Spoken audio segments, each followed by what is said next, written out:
All right. Hi, I'm Ray Don Chong, and welcome to the panel on comedy. I would like each of the panelists to introduce themselves, give us a little bit of a bio, say your name clearly, and here we go.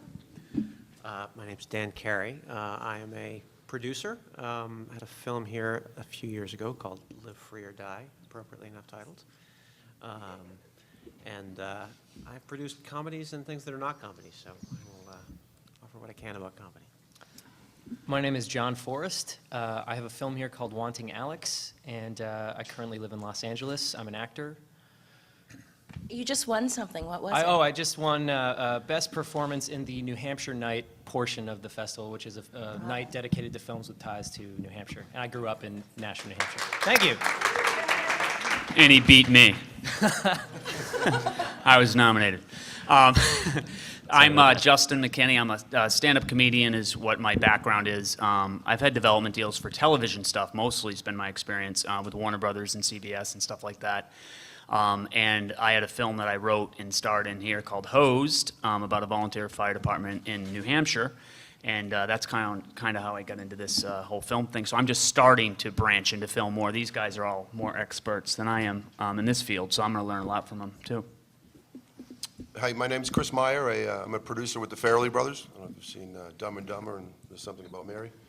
I've participated in the New Hampshire Film Festival the past couple of years with two films. One was an indie drama, and then last year was with a documentary that we did on Louis Tiant that we screened here and got nominated for an Emmy, which was quite nice. And we have a new film coming out in February called Hall Pass, starring Owen Wilson, Jason Sudeikis, Christina Applegate, and Jenna Fisher from The Office.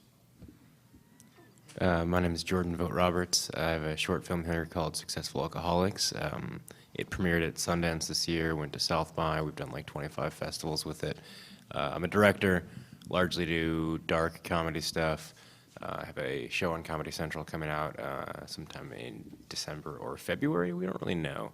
And did a bunch of stuff for season 2 of the HBO Funny or Die show, and live in LA.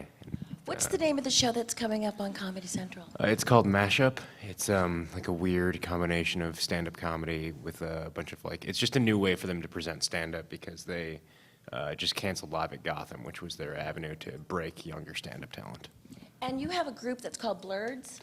Well, it's like a defunct group. That was a group of comedians I worked with in Chicago where we would take stand-up. It was like right when YouTube was starting, so we would take stand-up and visualize it, which was just like a way to make their material more digestible for the internet.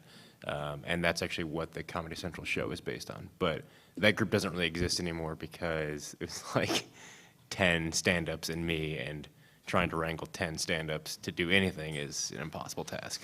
I think that with the web, most people, you have to get a joke out in basically under 2.5 minutes. And when people do stuff like that, it's purely about the joke, and so you can't really develop character, you can't really get into anything more than that. And so you're explicitly going for a joke, and so the stakes are very clear. Either you make someone laugh or you don't. So I feel like the stakes in a web comedy video, in a very strange way, are almost higher than a feature film, where you have a lot of time to develop things, and you can, if you don't get a laugh on everything, that's okay, because ideally you're telling a story that people care about, and you've got characters that people are invested in. And then as far as the business end of things, we're doing a web series for Fox right now, and it's like the biggest thing they've ever done. It's like a big deal to them because they're simultaneously going to promote it on Fox, FBC, the network. So it's the first time a major network is promoting a web series on TV, and it's a disaster. It's a complete mess. This is being recorded, isn't it? This is great. Perfect. I get a phone call a bit later.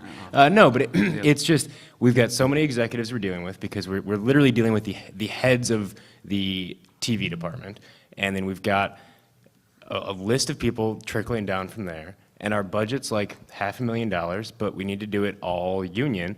And so our working budget is considerably less than that. We're basically shooting 2 features worth of content. It's just people's expectations with the web. Everyone wants to make money off of it, especially with comedy. They don't know. There's no model. No one knows how to make money off of it. Everyone wants to do, like you were saying, everyone wants to treat it as this thing where they're like, oh, well, it's like a web series, but also let's make it a pilot presentation. Well, it's like, well, no, it's its own medium. You need to treat it, this isn't all my opinion, you need to treat it as such, because otherwise you're going to end up with some weird amalgam of something that's not quite a web series and not quite a TV show.